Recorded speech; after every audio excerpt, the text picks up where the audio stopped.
Little Red Riding Hood. The original story. Once there was a girl called Little Red Riding Hood who was loved by everyone.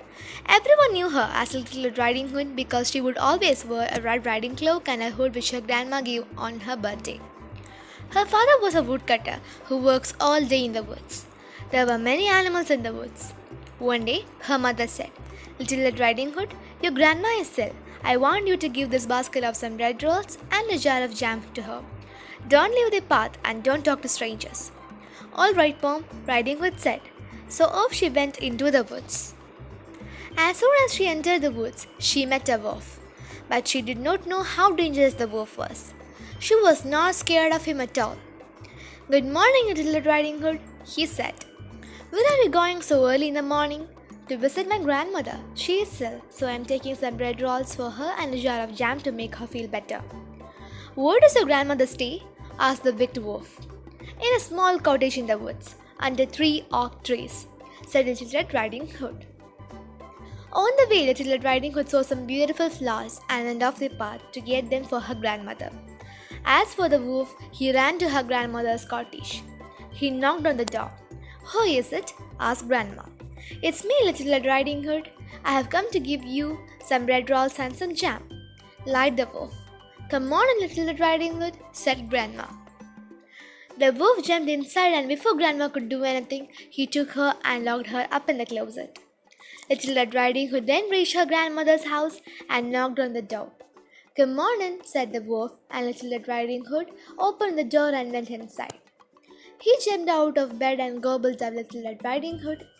He ran out soon after and forgot all about the poor grandmother who was all locked up in the closet. Later, Little Red Riding Hood's father came to see Grandma and found her locked up in the closet. She told him about the wolf and he quickly went out in search for him. At last, Little Red Riding Hood's father found him, sleeping soundly in the woods. He took out his axe and cut the wolf's belly open. As soon as he did that, Little Red Riding Hood jumped out of the wolf's belly. And thus he saved Grandma and Little Red Riding Hood. The story with Benedict. The imaginary climax. The wolf knocked on the door. "Who is it?" asked Grandma. "It's me, Little Red Riding Hood. I've come to give you bread rolls and some jam," lied the wolf. Grandma didn't believe him. Without opening the door, Grandma asked, "What's wrong with your sound, Little Red Riding Hood?"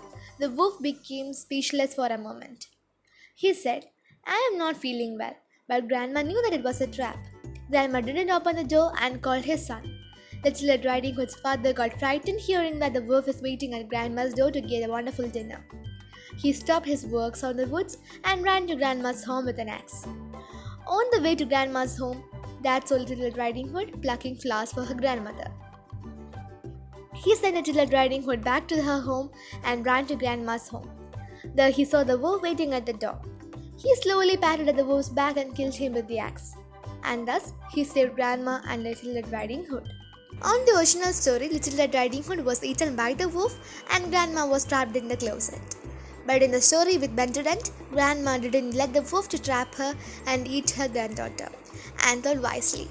This is the difference between two of the climaxes. Thank you.